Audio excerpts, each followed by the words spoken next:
Sir ತಾವೀಗ ಮೊದಲನೇ ವೃತ್ತಿ ಕಡೆಗೆ ಹೋಗ್ತೀರಾ. ನಿಮ್ಮ ಮೆಡಿಕಲ್ ಪ್ರೊಫೆಷನ್ ಮುಗಿಸಿ ವೈದ್ಯಕೀಯ ಶಿಕ್ಷಣ ಮುಗಿಸಿದ ನಂತರ ಮೊದಲನೇ ಪ್ರೊಫೆಷನ್ ಅಂತ ಹೋಗ್ತೀರಾ. ಯಾವ ಪ್ರೊಫೆಷನ್ ಸರ್? ಹೇಗೆ ಶುರು ಆಯ್ತದು? ನೇ ಮೊದಲೇ ಹೇಳಿದಾಗೆ ಸೈಕಿಯಾಟ್ರಿ ಅದರ ಆಸಕ್ತಿ ಬಾಲ್ಯದಲ್ಲೇ ಹಾಂ ಸರ್. ಹೈಸ್ಕೂಲ್ ಲೆವೆಲಲ್ಲಿ ಮೂಡಿತ್ತು. ಆಮೇಲೆ ಅದಕ್ಕೊಂದು ರೂಪ ಕೊಟ್ಟವರು doctor H S Narayan. So ಅವಾಗ DPM ಕೋರ್ಸ್ ಮೆಂಟಲ್ ಹಾಸ್ಪಿಟಲ್ ಅಲ್ಲಿ ಬನ್ನಿ ಅಂತ ಅವರೇ ಇನ್ವೈಟ್ ಮಾಡಿದ್ರು. ಆನರರಿ ಸೀನಿಯರ್ಸ್ಮನ್ ಆಗಿ ಮೆಂಟಲ್ ಹಾಸ್ಪಿಟಲ್ನಲ್ಲಿ ಆಗ ನಮ್ಮದೇ ವಿಶಿಷ್ಟವಾದಂಥ ಮಾನಸಿಕ ಆಸ್ಪತ್ರೆ. ಹಾಂ ಸರ್.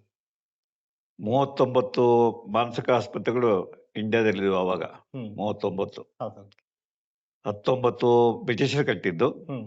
ಆಮೇಲೆ ಇನ್ನ ಉಳಿದವು ಸ್ವತಂತ್ರ ಬಂದು ನಾವು ಕಟ್ಟಿದ್ದು. ಅದರ ಉದ್ದೇಶ ಏನು? ಹೇಗೆ ಅಪರಾಧಿಗಳನ್ನ ಜೈಲಿಗೆ ಹಾಕ್ತೇವೆ ಹಾಗೆ ಮಾನಸಿಕ ರೋಗಗಳನ್ನ ಅಸೈಲಮ್ಗೆ ಸೇರಿಸ್ಬಿಡೋದು. ಹ್ಮ್. ಹುಚ್ಚಾಸ್ಪತ್ರೆ ಅಥವಾ ಮೆಂಟಲ್ ಅಸೈಲಮ್ ಅಂತ. ಅದು ಜೈಲಿಗೂ ಏನು ವ್ಯತ್ಯಾಸ ಇಲ್ಲ. ಹೌದು. ಎಷ್ಟೋ ಕಡೆ ಜೈಲನ್ನು ಹೇಗೆ ಕಟ್ಟಿರ್ತಿದ್ರು ಅಲ್ಲೂ ಹಾಗೆ. Hmm. Only one entry, small entry, okay. No outlet. Oh! ಹೋಗೋರು ಒಳಗಡೆನೆ, ಹ್ಮ್. ಪುನಃ ಹೊರ ಬಂದೆ ಅವ್ರ ಹೆಣ ವಾಪಸ್ ಬರೋದು. ಯಾಕಂದ್ರೆ ಯಾರು ಬಂದು ಕರ್ಕೊಂಡು ಹೋಗ್ತಿರ್ಲಿಲ್ಲ. ಹ್ಮ್. ಯಾವಾಗ ಮನೆಯವರಿಗೆ ಇವನ್ ಸಹವಾಸ ಸಾಕು, ಇವನ್ ನೋಡ್ಕೊಳಕ್ಕಾಗಲ್ಲ, ತಲೆ ಪೂರ ಕೆಟ್ಟೋಗಿದೆ, ಅಪಾಯಕಾರಿ ಅಂತಂದ್ರೆ ಮೆಂಟಲ್ ಬಂದು ಅಡ್ಮಿಟ್ ಮಾಡಿ ಹೊರಟೋಗೋರು. ಸೊ ಕರ್ನಾಟಕದಲ್ಲಿ ಧಾರವಾಡದಲ್ಲಿ ಬ್ರಿಟಿಷರು ಕಟ್ಟಿದ್ರು ಧಾರವಾಡ ಮೆಂಟಲ್ ಹಾಸ್ಪಿಟಲ್. ಯಾವಾಗ 1838, 39 ಅದೇ ಸುಮಾರಿಗೆ ಬೆಂಗಳೂರಿನಲ್ಲಿ ಒಬ್ಬ ಬ್ರಿಟಿಷ್ ಆಫೀಸರು ಆತ ಸ್ವಯಂ ಇಚ್ಛೆಯಿಂದ ಮಿಲಿಟರಿ ಹಾಸ್ಪಿಟಲಲ್ಲಿ ಒಂದು ಸೆಕ್ಷನ್ ಓಪನ್ ಮಾಡಿ ಹಾಂ ಸರ್. ಮಾನಸಿಕಗಳಿಗೆ ಅಂದರೆ ಸಿವಿಲಿಯನ್ಸ್ಗೂ ಟ್ರೀಟ್ಮೆಂಟ್ ಕೊಡೋಕೆ ಶುರು ಮಾಡಿದ. ಆವಾಗ ಟ್ರೀಟ್ಮೆಂಟ್ ಒಂದೆರಡು ಔಷಧಿಗಳಷ್ಟೇ, ಏನೂ ಇರಲಿಲ್ಲ. ಆಮೇಲೆ ಅವೆನ್ಯೂ ರೋಡ್ನಲ್ಲಿ ಈಗ ಯಾವುದು ಸ್ಟೇಟ್ ಬ್ಯಾಂಕ್ ಆಫ್ ಮೈಸೂರು, ಅಲ್ಲಿ ಆತ ಆಸ್ಪತ್ರೆ ಓಪನ್ ಮಾಡ್ದ. ಹ್ಮ್. ಅವ್ರ ಹೆಸರೇನು ಅಂತ ಗೊತ್ತಾಗುತ್ತೆ ಸರ್? ಅಂದರೆ ಇರ್ವಿನ್ ಸ್ಮಿತ್, ಹಾಂ. ಅದನ್ನ ಚಾರ್ಲ್ಸ್ ಇರ್ವಿನ್ ಸ್ಮಿತ್. ಹಾಂ. ಚಾರ್ಲ್ಸ್ ಇರ್ವಿನ್ ಸ್ಮಿತ್ ಇಂದ ಹೌದು, ಅವರ ಅವರು ಕ್ಲಿನಿಕ್ ಇತ್ತು. ಆತ ಬ್ರಿಟಿಷ್ ಅಧಿಕಾರಿ, ಬ್ರಿಟಿಷ್ ವೈದ್ಯ, ಮಿಲಿಟರಿ ಸೋಲ್ಜರ್ಸ್ ನೋಡಿ ಬಂದಿದ್ದು. ಆತ ಒಂದು ವಾರ್ಡನ್ನು, ಬ್ಯಾರಕ್ ಒಂದು ವಾರ್ಡನ್ನು ಮಾನಸಿಕಗಳಿಗೆ ಮೀಸಲಾಗಿತ್ತು. ಆಮೇಲೆ ಅವೆನ್ಯೂ ರೋಡ್ನಲ್ಲಿ ಬಂದು ಕ್ಲಿನಿಕ್ ಶುರು ಮಾಡಿದ್ದು. ಕ್ಲಿನಿಕ್ಕು ಮತ್ತು ಆಸ್ಪತ್ರೆ. ಚಾರ್ಲ್ಸ್ ಇರ್ವಿನ್ ಸ್ಮಿತ್ ಬೆಳೀತಾ ಹೋಯಿತು. 200 ಪೇಷಂಟ್ ಆದರು. ಇನ್ನು ನಮ್ಮ ಸೋದರ ಮಾವ ಚೆನ್ನಾಗಿ ಜ್ಞಾಪಕ ಇಟ್ಕೊಂಡೆವು. ಅವ್ರ ಮನೆ ಹತ್ತನೇ ಇದ್ದು. ಹಾಂ ಸರ್. ನಿಮ್ಮ ಮುಚ್ಚಿರೆಲ್ಲ ಮರದ ಮೇಲೆ ಹತ್ಕೊಂಡು ಕೂತ್ಕೊಳ್ತಾ ನಾವು ನೋಡಿದ್ದೇವೆ. ಇಡೀ ಪ್ರಭಾತ್ ಟಾಕೀಸು ಮತ್ತು ಮೇನಕಾ ಟಾಕೀಸು ಮತ್ತು ಶೇರ್ ಆಸ್ಪತ್ರೆ, ಇಡೀ ಒಂದು ದೊಡ್ಡ ಏರಿಯಾನೇ ಅವು ಮೆಂಟಲ್ ಹಾಸ್ಪಿಟಲ್. ಅವಾಗ ಅಲ್ಲಿ ಎಂಡು ಎಲ್ಲಿಗೆ ಜೈಲಿಗೆ ಎಂಡು ಅಥವಾ ಧರ್ಮಾಂಬುದಿಕೆರೆ ಎಂಡು. ಸೊ ಕೆಂಪೇಗೌಡ ರೋಡು ಊರಿಂದ ಹೊರಗಡೆನೇ ಹೊರಗಡೆ ಬರೀ ಚಿಕ್ಕಪೇಟೆ, ಬಳೆಪೇಟೆ ಅಷ್ಟೇ ಬೆಂಗಳೂರು ಸಿಟಿ, ಈ ಕಡೆ ಕಂಟೋನ್ಮೆಂಟ್. ಸೊ ಹಾಗಾಗಿ ಡಾಕ್ಟರ್ ನರೋನ ಅನ್ನೋರು ಆಗಿದ್ದಾಗ ದೆನ್ ಮೈಸೂರು ಮಹಾರಾಜಿಗೆ ಒಂದು ಮನವಿ ಮಾಡಿದ್ರು. ಹಾಂ ಸರ್. ಇದು ತುಂಬೋಗಿದೆ, ಜಾಗ ಇಲ್ಲ, ಬೇರೆ ಜಾಗ ಕೊಡಿ ಅಂತ. ಆಗ ಮೈಸೂರು ಮಹಾರಾಜರು ಈಗಿರ್ತಕ್ಕಂಥ ಅದು ಲಕ್ಷ್ಮಣರ ಗುಡ್ಡ, ಲಾಲ್ಬಾಗ್ ಪಕ್ಕದಲ್ಲಿ. ಸೊ ಅದನ್ನು ಮೆಂಟಲ್ ಹಾಸ್ಪಿಟಲ್ಗೆ ಮತ್ತು ಸ್ಯಾನಿಟೋರಿಯಮ್ಗೆ ಅವರೇ ಅರಮನೆ ಫ್ಯಾಮಿಲಿಯವರೇ ಡೊನೇಟ್ ಮಾಡಿದ್ದು. ಹಾಂ ಸರ್. ಒಂದು 300 ಎಕರೆಷ್ಟು ಜಾಗವನ್ನು ಡೊನೇಟ್ ಮಾಡಿ ಆಗ ಒಂದೇ ವರ್ಷದಲ್ಲಿ ಈ ಬಿಲ್ಡಿಂಗ್ ಮಾರಿಬಿಟ್ಟು, ಈಗಲೂ ಸ್ಟೋನ್ ಬಿಲ್ಡಿಂಗ್ ಅಲ್ಲೇ ಇದೆ, ಹಾಂ ಸರ್. ಅದನ್ನ ಹಾಗೆ ಇಟ್ಕೊಂಡಿದ್ದಾರೆ. ಅದು ಹೆರಿಟೇಜ್ ಬಿಲ್ಡಿಂಗ್. ಅದನ್ನ 1.5 ಲಕ್ಷ 2 ಲಕ್ಷಕ್ಕೆ ಮಾರಿಬಿಟ್ಟು ಅದೇ ದುಡ್ಡಿನಲ್ಲಿ ಒಂದೇ ವರ್ಷದಲ್ಲಿ ಹಾಂ ಸರ್. ಮೆಂಟಲ್ ಹಾಸ್ಪಿಟಲ್ ಕಟ್ಟೋದು. ಅದನ್ನು ಪೂರ್ಣ ಆಧುನಿಕ ರೂಪದಲ್ಲಿ ಕಟ್ಟೋದು, ಜೈಲ್ ಥರ ಕಟ್ಟಲೇ ಇಲ್ಲ. ಆಗ ಡಾಕ್ಟರ್ ಎಮ್ ಎ ಗೋವಿಂದ ಸ್ವಾಮಿ ಅಂತಿದ್ರು. ಅವರು BSc ಮಾಡಿ MBBS ಮಾಡಿ ಇಂಗ್ಲೆಂಡ್ಗೆ ಹೋಗಿ ಸೈಕ್ಯಾಟ್ರಿಸ್ಟ್ ಆಗಿ ಬಂದು ಮಹಾರಾಜರನ್ನು ಕರೆದು ಮಾನಸಿಕ ಆಸ್ಪತ್ರೆ ಒಂದು ಉತ್ತಮ ಆಸ್ಪತ್ರೆ ಇರಬೇಕು, ಯೋಚನೆ ಮಾಡಿ ಹೇಗಿರಬೇಕು, ನೀವು ಇಂಗ್ಲೆಂಡ್ನ ಹೋಗಿದ್ದೀರಿ, ಜೈಲ್ ಥರ ಇರಬಾರ್ದು ಅಂತ. ಹಾಗಾಗಿ ನಾವು ಕೃಷ್ಣರಾಜ ಒಡೆಯವ್ರನ್ನ ಪ್ರಾತಸ್ಮರಣೀಯರು. ಎಷ್ಟೊಂದು ಪ್ರಥಮಗಳನ್ನು ಮೈಸೂರಿನಲ್ಲಿ ಅವರು. ಸೊ ಆಧುನಿಕ ಬಗೆಯ ಓಪನ್ ಹಾಸ್ಪಿಟಲ್ ಅದನ್ನ ಯು ಶೇಪ್ನ ಕಟ್ಟಿದ್ರು. ಹಾಗೆ ಸಾಕಷ್ಟು ಮರ ಗಿಡಗಳನ್ನ ಬೆಳೆಸಿದ್ರು. ಆವಾಗ ನಾನು 75ಕ್ಕೆ ಹೋದಾಗ 74 ಹೋದಾಗ ಇನ್ನೂ ಮೆಂಟಲ್ ಹಾಸ್ಪಿಟಲ್ ಆಗಿತ್ತು. ಹಾಗೆ 54ರಲ್ಲಿ ಇಡೀ ಇಂಡಿಯಾದಲ್ಲಿ ವೈದ್ಯರನ್ನು ತಯಾರು ಮಾಡ್ತಕ್ಕಂಥ ಮನೋವೈದ್ಯರನ್ನು ಮನಃಶಾಸ್ತ್ರ ತಯಾರು ಮಾಡ್ತಕ್ಕಂಥ ಸಂಸ್ಥೆ ಬೆಂಗಳೂರಿಗೆ ಬಂತು. ಅದಕ್ಕೆ ಕಾರಣ ನಮ್ಮ ಚೀಫ್ ಮಿನಿಸ್ಟರ್ ಎನ್ ಜೇಕಪ್ಪನವರು, ಆಮೇಲೆ ಚನ್ನಬಸಪ್ಪನವರು, ಆಮೇಲೆ ಗೋವಿಂದ ಸ್ವಾಮಿ ರಾಂಚಿಗೆ ಹೋಗ್ತಾ ಇತ್ತದು. ಹೌದು ಸರ್. ಅದನ್ನು ಇಲ್ಲಿಗೆ ತಂದರು. ಓಕೆ. ನಾವು ಇದು ಮಾಡರ್ನ್ ಮೆಂಟಲ್ ಹಾಸ್ಪಿಟಲ್ ಇದೆ, ಬೇರೆ ಯಾವುದೇ ಆಸ್ಪತ್ರೆ ಇದು ಇಲ್ಲ, ಇಲ್ಲಿಗೆ ಟ್ರೈನಿಂಗ್ ಸೆಂಟರ್ ಕೊಡಿ ಅಂತ. 54ರಲ್ಲಿ ಶುರುವಾಗಿದ್ದು 72 ವರ್ಷ ಆಯ್ತು ಈಗ. ಅಲ್ಲಿ ನಾನು ಜಾಯ್ನ್ ಆದಾಗ ಮೆಂಟಲ್ ಹಾಸ್ಪಿಟಲ್ ಮೈಸೂರು, ಆಮೇಲೆ all India Institute of Mental health central government ಎರಡೂ ಒಟ್ಟಿಗೆ ಸೇರಿ 75ರಲ್ಲಿ ನಿಮ್ಹಾನ್ಸ್ ಆಯಿತು. ನಿಮ್ಹಾನ್ಸ್ ಸಂಸ್ಥೆ, national institute of mental health and neuro sciences. ಪ್ರಥಮ ಬಾರಿಗೆ ನರರೋಗಗಳು ಮತ್ತು ನ್ಯೂರೋ ಸರ್ಜರಿ. ಅದು ಗೋವಿಂದ ಸ್ವಾಮಿ ಇಡೀ ಇಂಡಿಯಾದಲ್ಲಿ ಫಸ್ಟ್ ಟೈಮ್ ಬ್ರೈನ್ ಸರ್ಜರಿ ಮಾಡಿದವರು. ಓಕೆ. ಅದು Govinda Swami director of All India Institute of Mental Health first ಮಾಡಿದ್ದು. ಹಾಗೆ ಎಲ್ಲ ಆಧುನಿಕ ಚಿಕಿತ್ಸಾ ವಿಧಾನ ತಂದರು. ಮಾತ್ರೆಗಳು ತೊಗೊಂಬಂದರು, ECT ತೊಗೊಂಬಂದರು, ಇನ್ಸುಲಿನ್ ಕೋಮಾ ಥೆರಪಿ ತೊಗೊಂಬಂದರು. ಯುರೋಪ್ನಲ್ಲಿ ಏನೇನು ಹೊಸ ಆವಿಷ್ಕಾರ ಆಗಿತ್ತು ಎಲ್ಲವನ್ನೂ ಮೊದಲ ಬಾರಿಗೆ ಇಂಡಿಯಾದಲ್ಲಿ ಅಳವಡಿಸಿದ್ದು ಬೆಂಗಳೂರು ಆಸ್ಪತ್ರೆಯಲ್ಲಿ. ಹಾಗಾಗಿ ಇವತ್ತು ಕೂಡ ನಿಮ್ಹಾನ್ಸ್ ಆಸ್ಪತ್ರೆ ಇಡೀ ದೇಶದಲ್ಲಿ ಅತಿ ಉನ್ನತವಾದಂಥ, ಅತಿ ಶ್ರೇಷ್ಠವಾದಂಥ, ಅತಿ ಅಚ್ಚುಕಟ್ಟಾಗಿ ನಡೀತಕ್ಕಂಥ ಆಸ್ಪತ್ರೆ. ಅದು ಇಂಗ್ಲೆಂಡಿಂದ ಸಾಕಷ್ಟು ಆವಿಷ್ಕಾರಗಳನ್ನೆಲ್ಲ ನಮ್ಮ ಇದಕ್ಕೆ ತೊಗೊಂಬಂದು ಅದನ್ನು ಇದು ಮಾಡಿಕೊಂಡ್ರು. ಬಟ್ ಅವತ್ತು ನಾವು ಅಂದ್ಕೊಂಡಾಗೇನೆ ಜನಗಳದು ನಿಮ್ಹಾನ್ಸ್ ಆಗೋಕ್ಕಿಂತ ಮುಂಚೆ ತಾವು ಹೇಳಿದ್ರಿ ಮೆಂಟಲ್ ಹಾಸ್ಪಿಟಲ್ ಅಂತ ಕರೀತಾರೆ. ಅದಕ್ಕಿಂತ ಮುಂಚೆ ಅದು ಐಸೋಲೇಮ್ ಸೆಂಟರ್ ಅನ್ನೋ ಒಂದು ಇದಿತ್ತು. ಅದನ್ನು ಒಳಗಡೆ ಹೋದರೆ ಹೊರಗಡೆ ಬರ್ತಿರ್ಲಿಲ್ಲ ಅನ್ನೋ ಒಂದು ಇದಿತ್ತು. ಬಟ್ ನಮ್ಗೆ ಅನ್ಸಲ್ವಾ ಸರ್, ಅವತ್ತು ಸರಿಯಾದ ರೀತಿ ಅವ್ರಿಗೆ ಕೌನ್ಸಿಲಿಂಗ್ ಸಿಕ್ಕಿದ್ರೆ ಸುಮಾರು ಜನ ಆಮೇಲೆ ಕಳೆದ 50-60 ವರ್ಷಗಳಲ್ಲಿ ಹಾಂ ಸರ್ ಔಷಧಿನೇ ಇರಲಿಲ್ಲ ರೀ. ಲಾರ್ಗಾಕ್ಟಿಲ್ ಅಂತ ಒಂದೇ ಒಂದು ಮಾತ್ರೆ ಹಾಂ ಸರ್ 55ರಲ್ಲಿ ಆವಿಷ್ಕಾರ ಆಯಿತು. ಹಾಂ ಸರ್. ಇಂಡಿಯಾ ಬಂದು 60. ಫಸ್ಟ್ ಬಂದಿದ್ದು ಬೆಂಗಳೂರಿಗೆ. ಗೋವಿಂದ ಸ್ವಾಮಿಯವರು ಯುರೋಪ್ನ ಫ್ಯಾಕ್ಟ್ರಿಗೆ ಫೋನ್ ಮಾಡಿ ಹಾಂ ಸರ್ ಲಾರ್ಗಾಕ್ಟಿಲ್ ಮತ್ತೆ ಕಳಿಸ್ಕೊಡಿ. ಹಾಗಾಗಿ ಲಾರ್ಗಾಕ್ಟಿಲ್ ವಾಸ್ ದ ಫಸ್ಟ್ ಟ್ಯಾಬ್ಲೆಟ್. ಅದೊಂದೇ ಮೆಡಿಸನ್. ಅದು ಲಾರ್ಗಾಕ್ಟಿಲ್ ಅಂತಂದರೆ ಇದು ವಾಂತಿಗೂ ಕೊಡೋರು, ಆಮೇಲೆ ಅಲರ್ಜಿಗೂ ಕೊಡೋರು. ಒಂದು 5-6 ಗುಣಗಳಿತ್ತು ಅದರಲ್ಲಿ. ಮಾನಸಿಕ ಕಾಯಿಲೆಗಳು ಗುಣ ಆಯಿತು. ಆಮೇಲೆ ECT ವಿದ್ಯುತ್ ಕಂಪನ ಚಿಕಿತ್ಸೆ 1939ರಲ್ಲಿ ಅದು ಶುರುವಾಗಿದ್ದು ಯುರೋಪ್ನಲ್ಲಿ. ಆಮೇಲೆ ಗೋವಿಂದ ಸ್ವಾಮಿ ಅದನ್ನು ತಂದರು. ಅದನ್ನು ECT ತಂದರು. ECT ಮೆಷಿನ್ ತರಿಸಿ OPDಲೇ ನಾವು ECT ಕೊಡ್ತಾಯಿದ್ವಿ. OPDನಲ್ಲೇ ಡೈರೆಕ್ಟ್ ECT. ಅದೇನು ಸಣ್ಣ ಪ್ರಮಾಣದ ವಿದ್ಯುತ್ತನ್ನು ಮೆದುಳಿಗೆ ಹಾಯಿಸು ಅಂತಂದರೆ ಮೆದುಳಿನ ರಾಸಾಯನಿಕ ಇಂಬ್ಯಾಲೆನ್ಸ್ ಸರೋಬಿಟ್ಟು ಉತ್ತಮ ಆಗೋದು. ಔಷಧಿಗಳು ಕೆಲಸ ಮಾಡ್ತಿದ್ದಾಗ ECT ಕೊಡ್ತಾಯಿದ್ವಿ OPDನಲ್ಲೇ. ಆಮೇಲೆ ಅದು ಸುಧಾರಣೆಯಾಗಿ ಅನಸ್ತೆಸಿಯಾ ಕೊಡಬೇಕು. ಯಾಕಂದರೆ ಫಸ್ಟ್ ಅದನ್ನು ಶಾಕ್ ಟ್ರೀಟ್ಮೆಂಟ್ ಅಂತ ಜನ ಹಾಕೋದು. ಯಾಕಂದರೆ ಶಾಕ್ ಹೊಡಿಯುತ್ತೆ ಅಂತ, ನೋವಾಗುತ್ತೆ ಅಂತ. ಅದನ್ನು ಸುಧಾರಣೆ ಮಾಡಿ ಮಾಡಿಫೈಡ್ ECT ಮಾಡಿದ್ದು ನಿಮ್ಹಾನ್ಸನೇ. ಓಕೆ. ನಿಮ್ಹಾನ್ಸು. ಆಮೇಲೆ ಬೇರೆ ರಾಂಚಿ ಆ ಕಡೆ ಎಲ್ಲ ಬೇರೆ ದೇಶಗಳಾಗಿದ್ದರಿಂದ ಸುಧಾರಣೆನ ಅನಸ್ತೆಸಿಯಾ ಕೊಡಿ, ಏಕೆಂದರೆ ಸ್ವಲ್ಪ ಕರೆಂಟ್ ಪಾಸ್ ಮಾಡುವಾಗ ಸ್ವಲ್ಪ ಶಾಕ್ ಆದಾಗೆ ನೋವಾಗುತ್ತೆ ಅಂತೇಳಿ ಮಾಡಿಫೈಡ್ ECT. ಆಮೇಲೆ ಅನಸ್ತೆಸಿಯಾ ಕೊಡಲೇಬೇಕು. ಅರಿವಳಿಕೆ ಕೊಟ್ಟು ECT ಕೊಡಿ. ಯಾಕಂದರೆ ಮೊದಲೆಲ್ಲ ಕೀವು ತೆಗಿಬೇಕು ಅಂತಂದರೆ ಹಂಗೆ ಕೊಯ್ದು ತೆಗಿಯೋರು, ನೀವು ನೋವನ್ನು ತಡ್ಕೋಬೇಕಷ್ಟೇ. ಹೌದು. ಆಮೇಲೆ ಲೋಕಲ್ ಅನಸ್ತೆಸಿಯಾ ಬಂತು. ಹಾಗೆ ಆಪ್ರೇಷನ್ನ ವಿತೌಟ್ ಅನಸ್ತೆಸಿಯಾ ಮಾಡೋರು.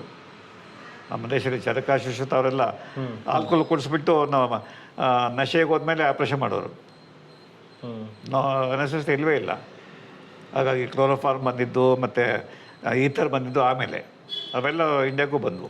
ಈ ದೃಷ್ಟಿಯಿಂದ ನೀವು ಹೇಳಿದಾಗೆ 70ರ ದಶಕದಲ್ಲಿ ಮೆಂಟಲ್ ಹಾಸ್ಪಿಟಲ್ ಅಂತಂದರೆ ಬರೀ severe mental disorders, what you call ಸೈಕೋಸಿಸ್, ತೀವ್ರ ಮಾನಸಿಕ ಕಾಯಿಲೆಗಳು, ಸ್ಕಿಜೋಫ್ರೆನಿಯಾ ಆಗ್ಬೋದು, ಬೈಪೋಲರ್ ಆಗ್ಬೋದು, ಅಥವಾ ಮೆದುಳಿಗೆ ಏಟಾಗಿ ಬರ್ತಕ್ಕಂಥ ಆರ್ಗ್ಯಾನಿಕ್ ಸೈಕೋಸಿಸ್ ಆಗ್ಬೋದು. ಅಷ್ಟೇ ಟ್ರೀಟ್ಮೆಂಟು. ಮಾನಸಿಕ ಜನ್ಯ ಲಕ್ಷಣಗಳು, ಸ್ಟ್ರೆಸ್ಸಿಂದ ಬರ್ತಕ್ಕಂಥ ಲಕ್ಷಣಗಳು, ಡಿಪ್ರೆಷನ್, ಆ್ಯಂಗ್ಸೈಟಿ ಯಾರೂ ಮೆಂಟಲ್ ಹಾಸ್ಪಿಟಲ್ ಬರ್ತಿರಲಿಲ್ಲ. ನನಗಿನ್ನೂ ಬೇರೆ 80 ತನಕನೂ ನಿಮ್ಹಾನ್ಸ್ಗೆ ಯಾವ ನ್ಯೂರಾಟಿಕ್ ಪೇಷಂಟು ಬರ್ತಿಲ್ಲ. ಯಾಕೆಂತಂದರೆ ಭಯ, ಅಲ್ಲಿ ಹೋಗಲ್ಲ ಸರ್, ಮೆಂಟಲ್ ಹಾಸ್ಪಿಟಲ್ ನನ್ನೋದ್ರೆ ನನ್ನ ಹುಚ್ಚ ಅಂತ ಹಂಗಿಸ್ಬಿಡ್ತಾರೆ ಮೇಲೆ ಅಂತ. ಮನೆಯವ್ರು ಯಾರು ಕರ್ಕೊಂಬರ್ತಿರ್ಲಿಲ್ಲ. ಹೌದು, ಕರೆಕ್ಟ್. ಅವ್ರಿಗೆ ಟ್ರೀಟ್ಮೆಂಟೇ ಇಲ್ಲ. ಡಿಪ್ರೆಷನ್ಗೆ ಟ್ರೀಟ್ಮೆಂಟ್ ಇಲ್ಲ, ಆ್ಯಂಗ್ಸೈಟಿಗೆ ಟ್ರೀಟ್ಮೆಂಟ್ ಇಲ್ಲ, ಸೈಕೋಸೊಮ್ಯಾಟಿಕ್ಗೆ ಟ್ರೀಟ್ಮೆಂಟ್ ಇಲ್ಲ.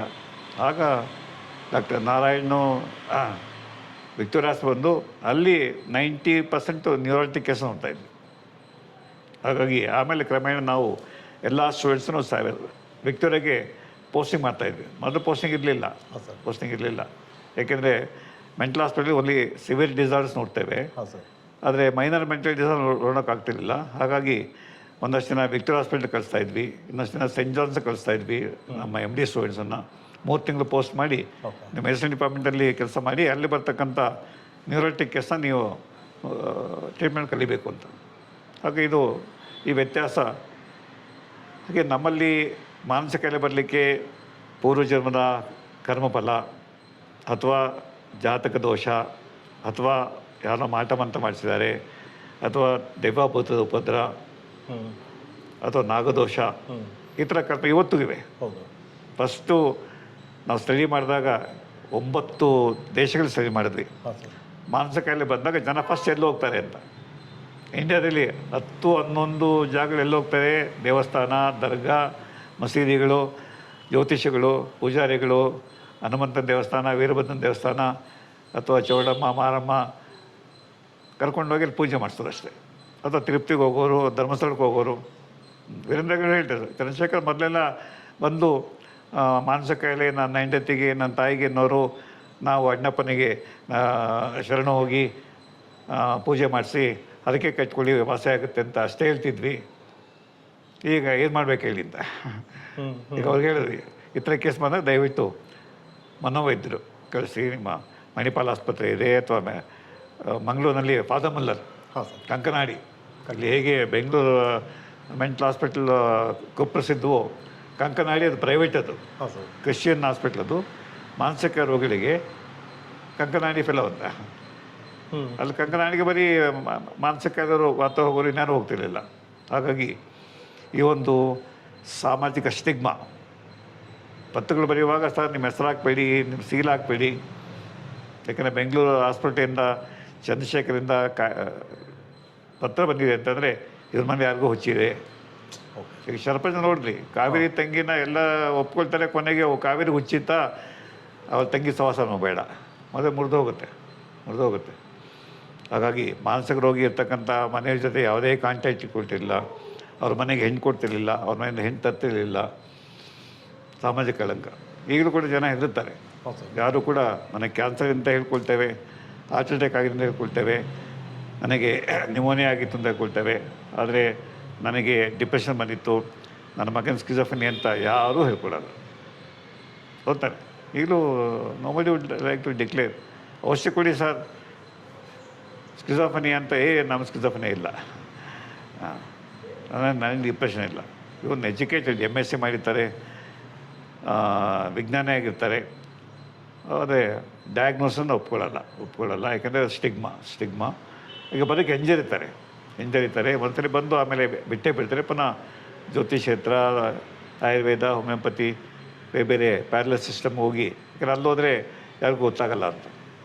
ಯಾಕಂದರೆ ಅಥರ್ವಣ ವೇದದಲ್ಲೇ ಉನ್ಮಾದ ಅನ್ನೋ ಪದ ಇದೆ. ಉನ್ಮಾದ ಅಂತಂದರೆ ಸಿವಿಯರ್ ಮೆಂಟಲ್ ಡಿಸಾರ್ಡರ್. ಉನ್ಮಾದಕ್ಕೆ ಚಿಕಿತ್ಸೆ ಏನು? ಆಗಿನ ಕಾಲದಲ್ಲಿ ಭೂತೋಚಾಟನೆ, ಮತ್ತು ದೇವರ ಪ್ರಾರ್ಥನೆ, ನಂತರ ಅವರಿಗೆ ಸಂಗೀತ ಮತ್ತು ನೃತ್ಯ ಅಥವಾ ಮನಃಶಾಂತಿ ಆಗುವಂಥ ಆ್ಯಕ್ಟಿವಿಟೀಸು, ಮತ್ತು ಕಾಯಬೇಕಷ್ಟೇ, ಕನ್ಸೋಲಿಂಗ್ ಅಷ್ಟೇ. ಟ್ರೀಟ್ಮೆಂಟು ಅಥರ್ವಣ ವೇದದಲ್ಲಿ ಟ್ರೀಟ್ಮೆಂಟ್ ಇದೆ. ಆಮೇಲೆ ಕ್ರಮೇಣ ಔಷಧಿಗಳು ಬಂದಾಗಲೇ ಇವತ್ತು ನೂರಾರು ಬಗ್ಗೆ ಔಷಧಿಗಳಿದ್ದಾವೆ. ECT ಇದೆ, ಬೇರೆ ಇವೆಲ್ಲ ಮೆದುಳಿನ ಕಾಯಿಲೆ ಅಂತ ಈಗ ಅರ್ಥವಾಗಿದೆ. ಈಗ ಮಾನಸಿಕ ಕಾಯಿಲೆ ಬೇರೆ, ನರಮಂಡಲದ ಕಾಯಿಲೆ ಬೇರೆ ಅಂತ ಡೈಕಾಟಮಿ. ಈಗಲೂ ಮೆಡಿಕಲ್ನಲ್ಲಿ ನ್ಯೂರಾಲಜಿಸ್ಟೇ ಬೇರೆ, ಸೈಕ್ಯಾಟ್ರಿಸ್ಟೇ ಬೇರೆ, ಆದರೆ ಎರಡು ಒಂದೇ. ಮನಸ್ಸು ಇರತಕ್ಕಂಥದ್ದು ಮೆದುಳೇ ಮನಸ್ಸೆಲ್ಲ ಯೋಚನೆ ಮಾಡೋದು ಮೆದುಳೇ, ಭಾವನೆ ತೋರಿಸೋದು ಮೆದುಳೇ, ಕೊಲೆ ಮಾಡೋದು ಮೆದುಳೇ, ದೈಯ ತೋರಿಸೋದು ಮೆದುಳೇ. ಹಾಗಾಗಿ ಮೆದುಳು ಮತ್ತು ಮನಸ್ಸು ಎರಡು ಒಂದೇ. ಹಾಗಾಗಿ ಇನ್ನೊಂದು 5-10 ವರ್ಷದಲ್ಲಿ ನ್ಯೂರಾಲಜಿ, ಸೈಕ್ಯಾಟ್ರಿ ಒಂದೇ ಆಗ್ಬಿಟ್ಟಿದೆ. ಬ್ರೈನ್ ಡಿಸಾರ್ಡರ್ಸ್ ಅಥವಾ ಬ್ರೈನ್ ಸ್ಪೆಷಲಿಸ್ಟ್. ಮಾಡ್ತೀನಿ. ಈಗ ತಾವು ಹೇಳ್ತಾ ಇದ್ರಿ ಮಿದುಳು ಮತ್ತು ಮನಸ್ಸು 2 ಪ್ರಶ್ನೆ ಬರುತ್ತೆ. ಸೊ ಈಗ ಒಬ್ಬ ಸಡನ್ನಾಗಿ ಒಬ್ಬ ವ್ಯಕ್ತಿ ಡಿಸಾರ್ಡರ್ ಅಂತ ಇದು ಮಾಡ್ಬೇಕಾದ್ರೆ ಒಂದು ಮೆದುಳಿಗೆ ಎಫೆಕ್ಟ್ ಆಗಿರುತ್ತಾ ಅಥವಾ ಮನುಷ್ಯನಿಗೆ? ಮೆದುಳಿನಲ್ಲಿ ಆಗ್ತಕ್ಕಂಥ 100 ಬಗೆಯ ಕೆಮಿಕಲ್ಸ್ಗಳಿದ್ದಾವೆ. ಮೆದುಳಿನಲ್ಲಿ 100 ಬಗೆಯ ರಾಸಾಯನಿಕ ವಸ್ತುಗಳು, ಅದನ್ನು ನ್ಯೂರೋ ಟ್ರಾನ್ಸ್ಮಿಟರ್ಸ್, ಅದು ಸಾಮಾನ್ಯ ಭಾಷೆ ಹಾರ್ಮೋನ್ಸ್. ಹಾಂ ಸರ್. ದೇಹದಲ್ಲಿ 50 ಹಾರ್ಮೋನುಗಳಿದ್ದಾವೆ. ಯಾವುದು ಥೈರಾಕ್ಸಿನ್ ಹಾರ್ಮೋನ್ ಇರ್ಬೋದು, ಇನ್ಸುಲಿನ್ ಇರ್ಬೋದು, ಅಡ್ರಿನಲಿನ್ ಇರ್ಬೋದು. ಹಾಗೆ ಮೆದುಳಿನಲ್ಲಿ 100 ಬಗೆಯ ಹಾರ್ಮೋನ್ಸ್ ಇದ್ದಾವೆ, ನ್ಯೂರೋ ಟ್ರಾನ್ಸ್ಮಿಟರ್ಸ್. ಅವುಗಳಲ್ಲಿ ವ್ಯತ್ಯಾಸ ಏರ್ಪೇರ್ ಆಗುತ್ತೆ. ಅಥವಾ ಮೆದುಳಿಗೆ ಮುಖ್ಯ ಫ್ರಂಟಲ್ ಲೋಬ್ಗೆ ಡ್ಯಾಮೇಜ್ ಆದಾಗ ಭ್ರಮೆಗಳು ಬರ್ತವೆ. ಹಾಂ ಸರ್. ಯಾರೋ ನನಗೇನೋ ಮಾಡ್ತಾರೆ, ಅಥವಾ ಧ್ವನಿ ಕೇಳಿಸ್ತಾ ಇದೆ, ಯಾರನ್ನು ಬೈತಿದ್ದಾರೆ, ಭ್ರಮೆಗಳು ಅಥವಾ ತಪ್ಪು ನಂಬಿಕೆಗಳು. ಅದಕ್ಕೆ ಯಾವುದೇ ವಾಸ್ತವಿಕ ಅಂಶ ಇರೋದಿಲ್ಲ. ಸೊ ಭ್ರಮ ಜಗತ್ತಿನಲ್ಲಿ ತೀವ್ರತರ ಮಾನಸಿಕ ಕಾಯಿಲೆ ಬರುತ್ತಾರೆ. ಹಾಗೆ ತಕ್ಕಂತೆ ಅವರು ಕೋಪ, ತಾಪ, ನೋಡೋರಿಗೆ ಕಾರಣ ಇಲ್ಲದೆ ಕೋಪ ಮಾಡ್ಕೊಳ್ತಾನೆ, ಕಾರಣ ಇಲ್ಲದೆ ಅಳ್ತಾ ಇದ್ದಾನೆ, ಕಾರಣ ಇಲ್ಲದೇ ಆತ್ಮಹತ್ಯೆ ಪ್ರಯತ್ನ ಮಾಡಿದ್ದಾನೆ. ಈ ರೀತಿ ಒಬ್ಬ ಬನ್ನೇಘಟ್ಟದಲ್ಲಿ ಒಬ್ಬ ಹುಡುಗ ರಾಮರಾಜ್ ಅಂತ ಹೋಗಿ ಬಾವಿಗೆ ಬಿದ್ದ ಮಧ್ಯರಾತ್ರಿ 1 ಗಂಟೆಯಲ್ಲಿ.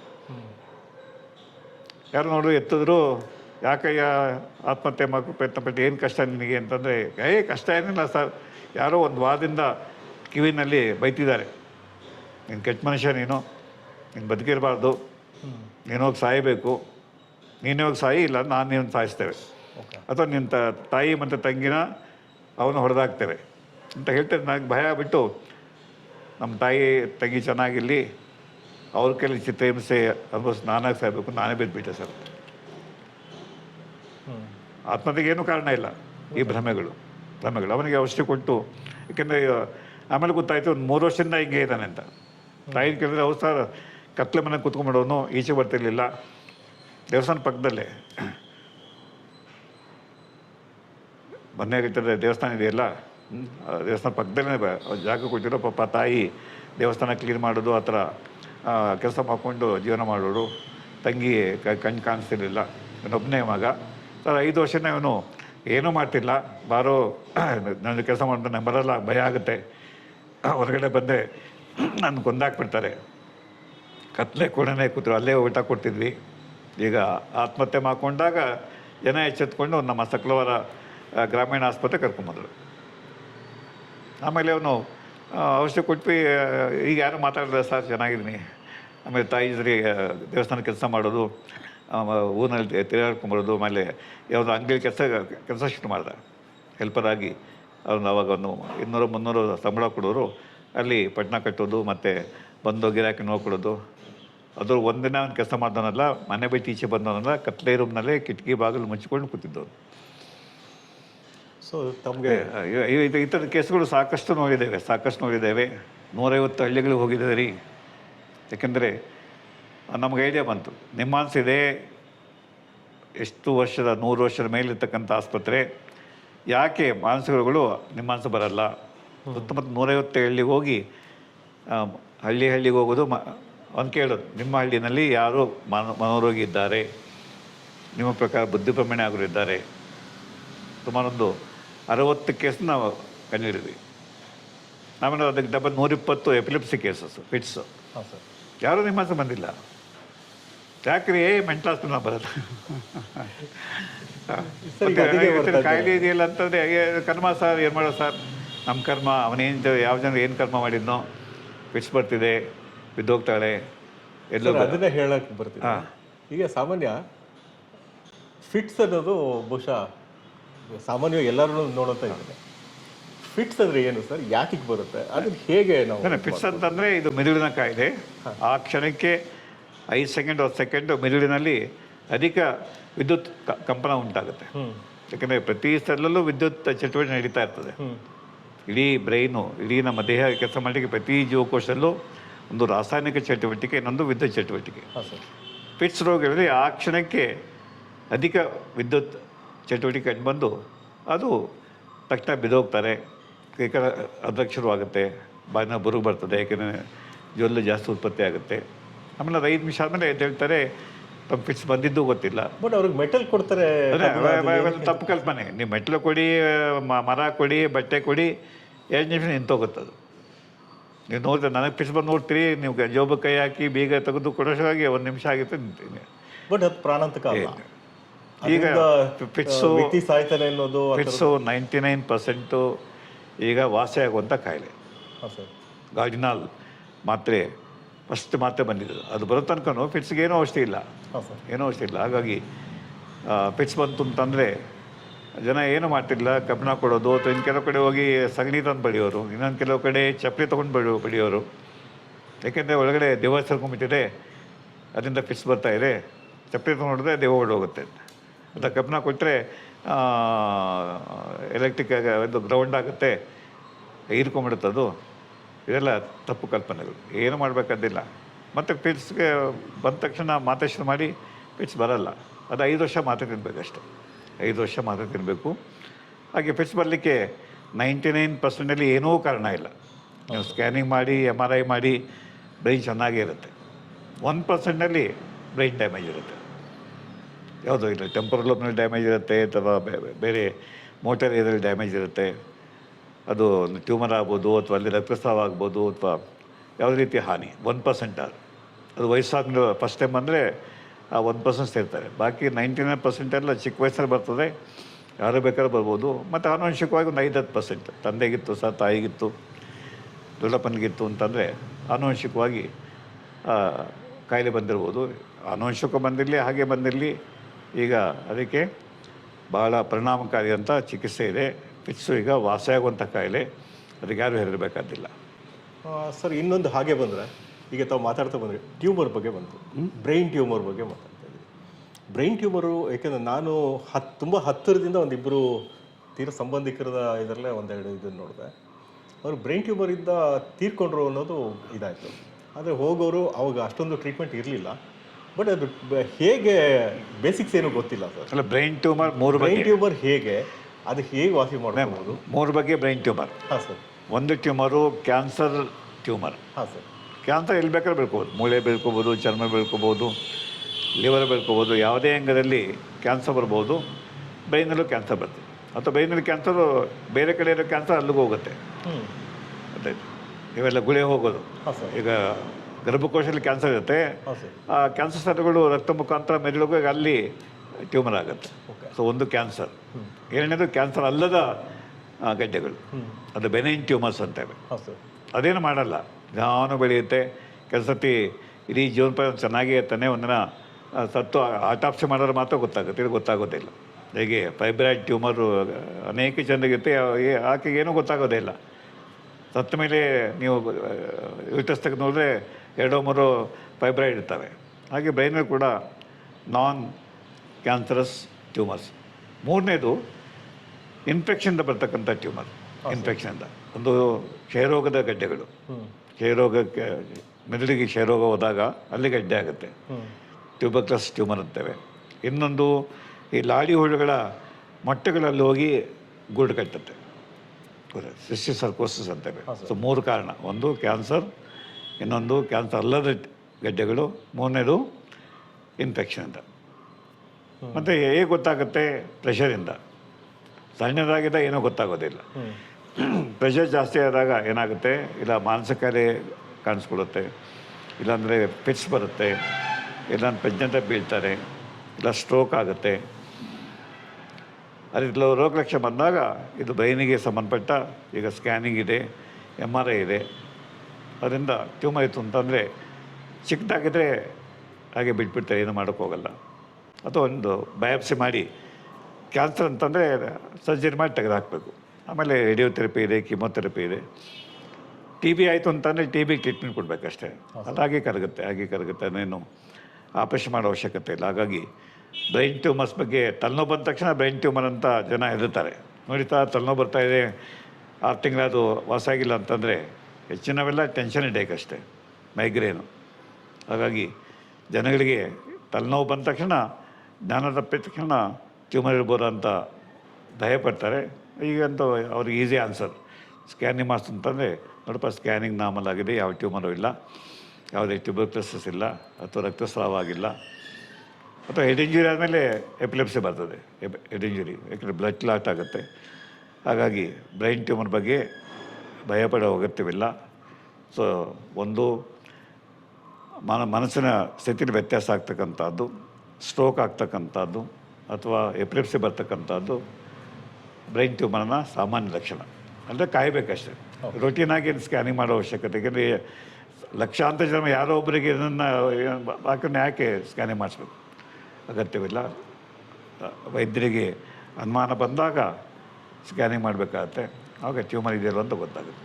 ಮತ್ತು ಟ್ಯೂಮರು ಈ 3 ವಿಧಾನದಲ್ಲಿರೋದ್ರಿಂದ ಯಾವುದಕ್ಕೆ ಏನು ಟ್ರೀಟ್ಮೆಂಟ್ ಅಂತ ವೈದ್ಯರು ನಿರ್ಧಾರ ಮಾಡ್ತಾರೆ. ಸರ್, ಈಗ ತಮ್ಮ ಪ್ರೊಫೆಷನ್ ಬಗ್ಗೆನೇ ಬಂದಾಗ, ತಾವು ಈ ಕ್ಷೇತ್ರಕ್ಕೆ ಬಂದಾಗ ಮೊದಲನೇ ಪೇಷಂಟ್ ಹೇಗೆ ಇದಾಯ್ತು? ಅಲ್ಲ, ಅನುಭವ ಹೇಗಿತ್ತು? ವ್ಯಕ್ತಿಗತದಲ್ಲೇ ಮೊದಲ ಪೇಷಂಟ್ ನಾವೆಲ್ಲ ನೋಡಿದ್ದು. ಹಾಂ ಸರ್. ಆಮೇಲೆ ಪ್ರತಿನಿತ್ಯ ವಿಚಿತ್ರ ಕೇಸ್ ನೋಡ್ತಾನೆ ಇರ್ತಾರೆ. ಹಾಂ ಸರ್. ಆ ಥರ ಘಟನೆಗಳು ಯಾವ್ದಾದ್ರು ಒಂದು ಹುಡುಗಿಗೆ ಕರ್ಕೊಂಬಂದರು, ಹಾಂ ಸರ್, ಪ್ರೆಗ್ನೆಂಟ್ ಆಗಿ ಬೀಳ್ತಾರೆ ಅಂತ. ಮೆಡಿಸಿನ್ ಡಿಪಾರ್ಟ್ಮೆಂಟ್ಗೆ ಹೋದ್ರು. ಅವರು ನೋಡಿದ್ರು ಇದು ಫಿಟ್ಸ್ ಅಲ್ಲ, ಎಂಥದ್ದು ಇಲ್ಲ, ಇದು ಮಾನಸಿಕ ಜನ್ಯ ಅಂತೇಳಿ. ಯಾವ ಬರ್ತದೆ ಪ್ರಜ್ಞೆ ತಪ್ಪೋದು ಯಾವಾಗ, ಯಾವುದು ರಾತ್ರಿ ಹೊತ್ತೇ ಬರುತ್ತೆ ಸರ್. ರಾತ್ರಿ ಹೊತ್ತೇ ಪ್ರಜ್ಞೆ ತಪ್ಪಿತಾಳೆ, ಮಲಗಿರ್ತಾಳೆ, ಆಮೇಲೆ ಪ್ರಜ್ಞೆ ತಪ್ಪುತ್ತೆ, ಗೊತ್ತಾಯ್ತು. ಅಥವಾ ಬೆಳಿಗ್ಗೆ ಹೇಳ್ತಿದ್ದಾಗೆ ಬರುತ್ತೆ. ಆಮೇಲೆ ಹೇಗೆ ಬರುತ್ತಮ್ಮ ತೋರಿಸು ಅಂತಂದರೆ ಶಾರ್ಟನ್ ಅಟ್ಯಾಕ್. ಯಾಕೆಂದರೆ ಮಾನಸಿಕ ಜನ್ಯ ಯಾವುದೇ ಲಕ್ಷಣಗಳು ನೀವು ಸಜೆಷನ್ ಕೊಟ್ಟು ನಾವು ನೋಡಬೇಕು, ನಿನಗೇನು ತೊಂದರೆ ಆಗುತ್ತೆ, ಎಲ್ಲಿ ಏನಾಗುತ್ತೆ ಹೇಳು ಅಂತಂದರೆ ದೇ ಗೆಟ್ ಅನ್ ಅಟ್ಯಾಕ್. ಯಾಕೆಂದರೆ ಸುಪ್ತ ಮನಸ್ಸಿನಲ್ಲಿ ಇರ್ತಕ್ಕಂಥ ವಿಚಾರಗಳು. ಆಮೇಲೆ ವಿಚಾರಿಸಿದಾಗ ಆಕೆಗೆ ಮದುವೆ ಫಿಕ್ಸ್ ಆಗಿದೆ, ಅದು ಹುಡುಗ ಇಷ್ಟ ಇಲ್ಲ. ಮನೆಯವರು ಇಲ್ಲ, ಹುಡುಗನ ಮದುವೆ ಬೇಕು. ಇವಳು ಹತ್ತಲು ಗೋಳಾರ್ದು, ಇಲ್ಲ ಹುಡುಗ ಭಾಳ ಹೇಳೋನು, ನೀನು ಚೆನ್ನಾಗಿ ನೋಡ್ಕೊಳ್ತಾನೆ, ಆಗಲೇ ಮಾತು ಕೊಟ್ಬಿಟ್ಟಿದ್ದೇವೆ, ನೀವು ಮದುವೆ ಆಗಲೇಬೇಕು. ಅವಾಗ ಅಟ್ಯಾಕ್ ಬರೋಕ್ಕೆ ಶುರು ಆಯಿತು. ಯಾವಾಗ ಒಳ್ಳೆ ಅಟ್ಯಾಕ್ ಬರುತ್ತೆ ಅಂದಾಗ ಗಂಡ ಮನೆಯೇ ಬೇಡಪ್ಪ, ಹಾಂ ಇವಳಿಗೆ ಫಿಟ್ಸೋ ಏನು ಕಾಯಿಲೆನೋ, ಇವಳು ಸವಾಸ ಬೇಡ, ನಮಗೆ ಹುಡುಗನೇ ಬೇಡ ಅಂದ್ಬಿಟ್ಟ. ಖುಷಿ. ಆಮೇಲೆ ಒಂದು ದರ್ಶನ ಕಂಟಿನ್ಯೂ, ಯಾಕೆಂದರೆ ನಿಂತೋಗ್ಬಿಟ್ರೆ ಮತ್ತೆ ಬರ್ತಾರೆ. ಸೈಕೋಜೆನಿಕ್. ಸೊ ಹಾಗೆ ಇನ್ನೊಂದು ಕೇಸ್ನಲ್ಲಿ ಅಂದರೆ ನಾನು ಒಂದು ಹುಳ ಹೋಗ್ಬಿಟ್ಟೆ, ಕಿವಿ ಮಲಗಿದ್ದೆ ಸರ್, ಹೊರಗಡೆ ಒಂದು ಹುಳ ಎಂಟ್ರಾಗ್ಬಿಟ್ಟಿದೆ, ಅದರೊಳಗೆ ನನ್ನ ಬ್ರೈನೆಲ್ಲ ತಿಂದಾಕ್ಬಿಟ್ಟಿದೆ. ಬ್ರೈನ್ ಇಲ್ವಾ ನನಗೆ? ಇಲ್ಲ ಸರ್. ಮತ್ತೆ ನಡ್ಕೊಂಬಂದಿದೆಯಾ ನನಗೆ ಅದೇ ಆಶ್ಚರ್ಯ ಸರ್. ನನಗೆ ಬ್ರೈನ್ ಇಲ್ಲ ಅಂತ ಅನಿಸುತ್ತೆ, ತಲೆ ಹಗುರ ಆಗ್ಬಿಟ್ಟಿದೆ, ಖಾಲಿ ಆಗ್ಬಿಟ್ಟಿದೆ.